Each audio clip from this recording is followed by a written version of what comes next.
O sopro no vidro. Ele encontrou uma caixa de fotografias antigas que nunca deveriam ter sido vistas. Mas o verdadeiro terror começou quando as pessoas nas fotos começaram a se mover. O ar no depósito do Arquivo Histórico Municipal era uma coisa sólida, uma entidade palpável tecida com o pó de décadas, o cheiro adocicado e pungente de papel em decomposição e a fragrância fantasmagórica de cola ressecada. Elias, um arquivista de 20 e poucos anos cuja postura já se curvava sob o peso invisível de histórias alheias, movia-se por entre as estantes metálicas com a reverência silenciosa de quem caminha por um cemitério de memórias. A luz, fraca e amarelada, pendia de longos fios, lançando sombras que dançavam e se contorciam como espectros inquietos nas pilhas de documentos e caixas de papelão. Era seu trabalho, sua paixão e, ultimamente, seu refúgio de um mundo exterior que lhe parecia barulhento e desconectado demais. Naquela noite de terça-feira, o silêncio era ainda mais profundo, quebrado apenas pelo zumbido baixo e constante de um desumidificador antigo no canto da sala, um monge eletrônico entoando um mantra contra a umidade. Ele estava catalogando uma doação recente, uma coleção esquecida de um casarão demolido no bairro da Liberdade, quando seus dedos esbarraram em algo diferente. Não era papelão, nem metal. Era madeira. Uma pequena caixa de embuia, sem rótulos, sem inscrições, escondida no fundo de um caixote maior cheio de escrituras e recibos amarelados. A madeira era lisa e fria ao toque, a tampa encaixada com uma precisão que falava de um artesanato há muito perdido. A curiosidade, uma coceira em sua alma metódica, superou o protocolo. Ele a levou para sua mesa de trabalho, a superfície de metal fria refletindo a luz solitária. Com um canivete suíço, ele forçou a tampa delicadamente, e o som da madeira cedendo foi como um suspiro contido por um século. Dentro, aninhadas em veludo carmesim desbotado, não havia cartas ou joias, mas uma dúzia de placas de vidro fotográficas, pesadas e frágeis. Eram negativos, retratos de uma família que o tempo havia esquecido. Elias ergueu a primeira placa contra a luz. A imagem fantasmagórica se revelou, um homem de bigode severo e olhos fundos, uma mulher ao seu lado com uma beleza melancólica, os lábios cerrados numa linha fina de resignação, e duas crianças, um menino e uma menina, parados à frente com a rigidez formal da fotografia do início do século XX. Havia uma tensão na cena, uma infelicidade congelada na emulsão de prata. Ele sentiu um arrepio percorrer sua espinha, algo que não vinha do frio úmido do porão. Era a expressão da mulher. Por um instante, um piscar de olhos, ele teve a certeza de que os cantos de sua boca haviam se curvado para baixo, um tremor de dor. Ele piscou, sacudiu a cabeça. Cansado. A luz fraca. Sua mente pregando-lhe peças. Mas a sensação persistiu, a impressão de uma emoção viva presa naquele sanduíche de vidro e química. Ele examinou as outras placas. A mesma família em diferentes poses, em diferentes cômodos de uma casa que parecia grandiosa e sombria. Em cada uma delas, a mesma aura de tristeza opressiva. O menino, em um retrato solo, não olhava para a câmera, mas para algo à sua direita, fora do enquadramento, e seus olhos estavam arregalados não de surpresa, mas de um pavor absoluto. Elias sentiu a atmosfera do depósito mudar. O zumbido do desumidificador pareceu recuar, e o silêncio que se instalou era pesado, expectante. Ele teve a nítida irracional e avassaladora sensação de que não estava mais sozinho. Não era uma presença física, mas um peso no ar, um frio que se aninhava em sua nuca, o olhar coletivo daquela família de vidro fixo nele. O protocolo ditava que ele deveria catalogar a caixa e arquivá-la. Mas um impulso mais forte, uma mistura de medo e fascínio doentio, tomou conta dele. Ele não podia deixá-los ali, no escuro. Cuidadosamente, ele colocou as placas de volta no veludo carmesim, fechou a caixa de embuia e a deslizou para dentro de sua mochila, junto com seu notebook e um sanduíche intocado. O ato pareceu uma profanação, um roubo. Ao apagar a luz e trancar a pesada porta de metal do depósito, o som do ferrolho ecoando pelo corredor vazio, ele não conseguiu evitar olhar para trás, para a escuridão que engolira o corredor, e teve a certeza de ter visto, por uma fração de segundo, a silhueta de uma criança parada ao longe, observando-o partir. O caminho para casa, pelas ruas úmidas e desertas, nunca pareceu tão longo, e o peso da caixa em suas costas era muito maior do que o da madeira e do vidro. Era o peso de um segredo que ele acabara de desenterrar e que de alguma forma, agora lhe pertencia. Ele não sabia, mas ao levar aquelas imagens consigo, ele não estava apenas levando um artefato histórico, estava convidando os sujeitos daquelas fotografias para dentro de sua vida, abrindo uma porta que jamais deveria ter sido tocada e ele acabara de cruzar sem volta. A solidão de seu apartamento o aguardava, mas ele suspeitava que pela primeira vez em muito tempo, não se sentiria verdadeiramente sozinho naquela noite, e essa ideia não lhe trazia conforto algum, apenas um terror frio e crescente que se espalhava por suas veias como um veneno lento.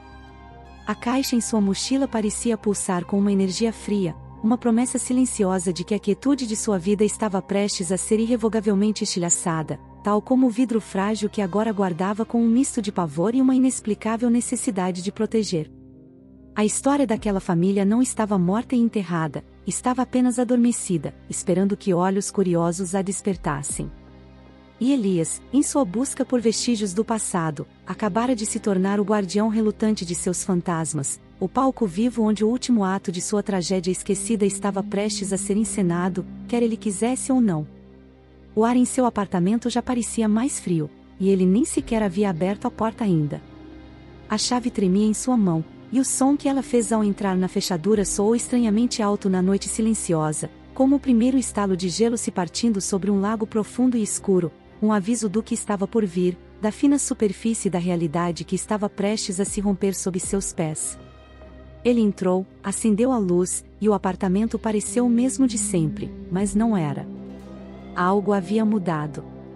O silêncio não era mais vazio, estava cheio de sussurros não ouvidos e de olhares não vistos, todos emanando da caixa de embuia que ele depositou sobre a mesa da cozinha como se fosse uma bomba-relógio. A noite estava apenas começando. E com ela, o verdadeiro horror. Ele sentia isso em seus ossos, uma certeza primitiva e gelada. A família de vidro chegara em casa. O apartamento de Elias, antes um santuário de ordem e previsibilidade, transformou-se no epicentro de uma anomalia silenciosa e rastejante. A caixa de embuia, pousada sobre a mesa de jantar, tornou-se o sol sombrio em torno do qual sua vida agora orbitava. Durante o dia, ele tentava manter uma fachada de normalidade, indo para o trabalho no arquivo, mas sua mente estava a quilômetros de distância, presa com as figuras de vidro em seu apartamento. Sua concentração, antes laser, agora se estilhaçava. Ele cometia erros, trocava datas, arquivava documentos nos locais errados. Seus colegas notaram seu ar distraído, as olheiras profundas que se tornaram trincheiras roxas sob seus olhos. Mas era a noite que a realidade se desfazia por completo. Ele montou uma pequena mesa de luz, improvisada com uma caixa de acrílico e uma fita de LED, e passava horas a fio, noite adentro, debruçado sobre as placas de vidro. O que começara como uma suspeita, uma ilusão de ótica, tornou-se uma certeza aterrorizante. As imagens estavam mudando. Não de forma drástica, mas em microprogressões que o faziam duvidar de sua própria sanidade. A lágrima solitária que ele pensou ter visto no rosto da mulher agora era um rastro úmido e inconfundível em sua bochecha de emoção. A mão do pai, que antes repousava sobre o ombro do filho, agora o agarrava com uma força que parecia deformar o tecido do paletó do menino. E o olhar aterrorizado do garoto não estava mais fixo em um ponto fora do quadro, agora ele olhava diretamente para Elias, um apelo mudo e desesperado que atravessava um século de silêncio. O horror não se limitava mais ao vidro. A presença que ele sentira no arquivo havia se infiltrado em seu lar, impregnando as paredes, o ar. Começou com sons. O arrastar suave de um pé descalço no corredor acarpetado. O choro abafado de uma criança, tão baixo que poderia ser o vento ou os canos do prédio, mas ele sabia que não era. Certa noite, enquanto olhava fixamente para a placa da família reunida, ele ouviu um estalo alto vindo da cozinha. Correu até lá, o coração martelando contra as costelas, e encontrou um copo de água que deixara na pia, estilhaçado em dezenas de pedaços, como se tivesse explodido de dentro para fora. O frio era outra constante. Bolsões de ar gelado que se moviam pelo apartamento sem rima ou razão. Ele podia estar na sala, aquecida pelo aquecedor elétrico, e de repente um frio de tumba o envolvia, arrepiando os pelos de seus braços e fazendo sua respiração se condensar no ar. Era um frio que não vinha de fora, mas de dentro, um frio que cheirava a terra úmida e a flores murchas. O sono tornou-se um luxo que ele não podia mais pagar. Quando conseguia adormecer, era lançado em pesadelos vívidos, ambientados na casa escura e opressiva das fotografias. Ele vagava por corredores intermináveis, as paredes manchadas de umidade, enquanto o som do choro da criança o guiava para portas que nunca se abriam. Em um dos sonhos, ele se viu no mesmo cômodo do retrato de família, mas a família não estava posando. O pai gritava palavras ininteligíveis para a mãe, que soluçava silenciosamente, enquanto as crianças se encolhiam em um canto. Elias era um espectador invisível, um fantasma em seu próprio pesadelo, sentindo a dor e o medo daquela família como se fossem seus. Ele começou a se isolar do mundo.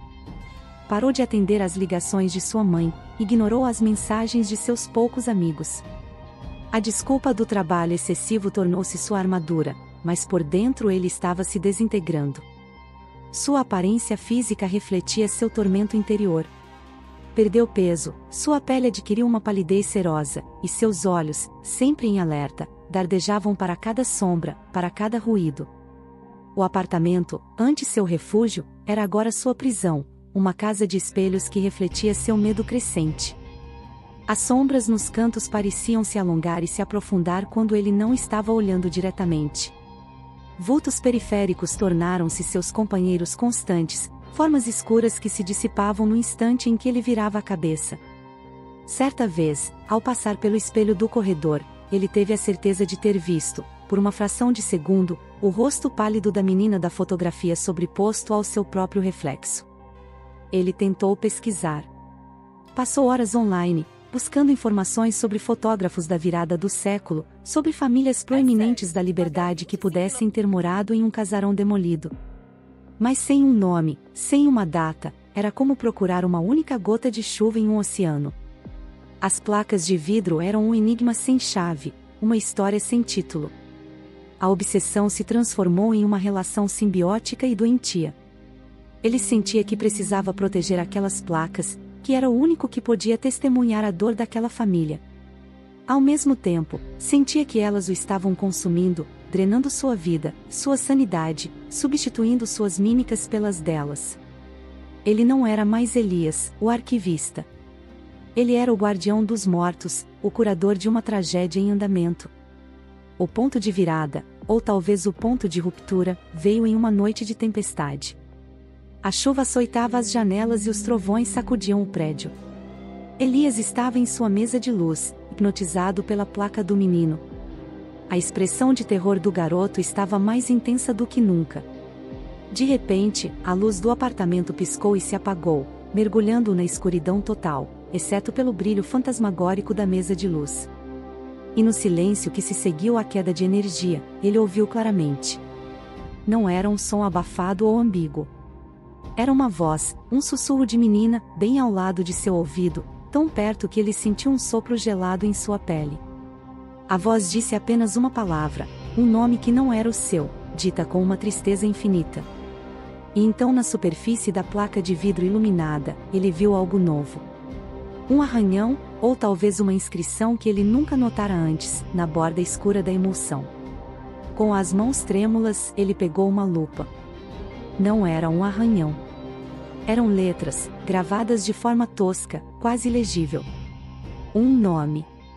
O nome de uma joalheria.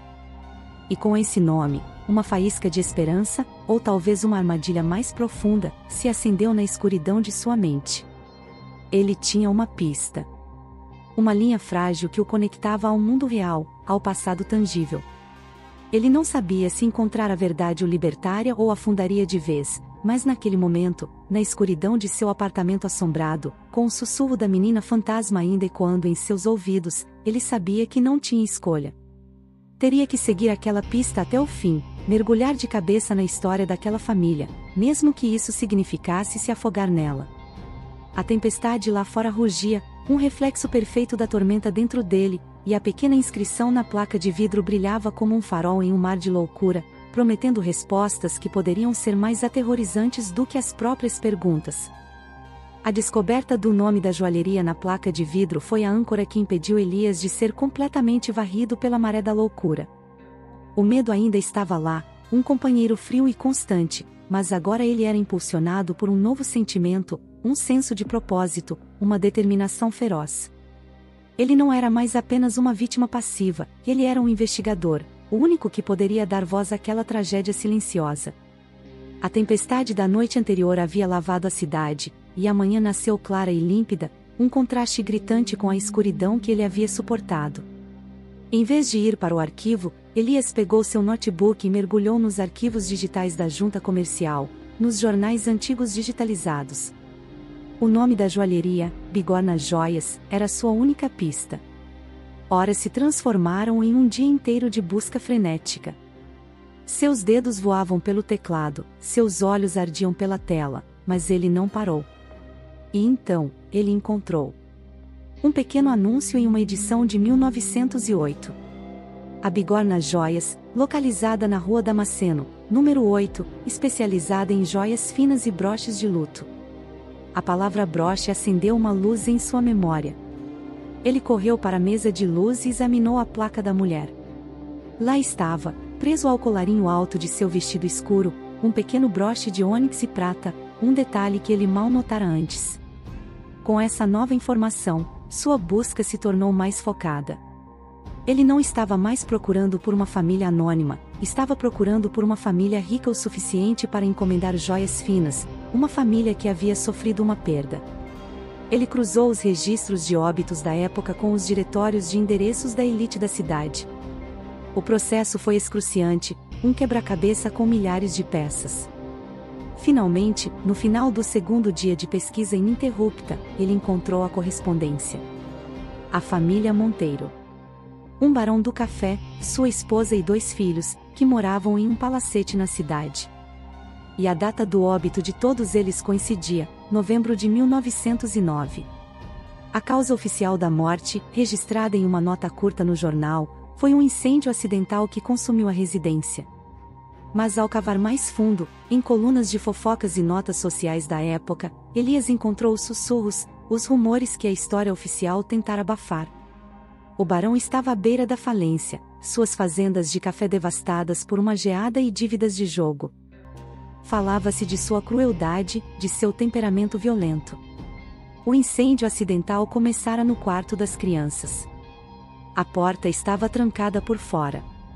Elias sentou-se, a verdade caindo sobre ele como um sudário. Não fora um acidente. Fora um assassinato seguido de suicídio.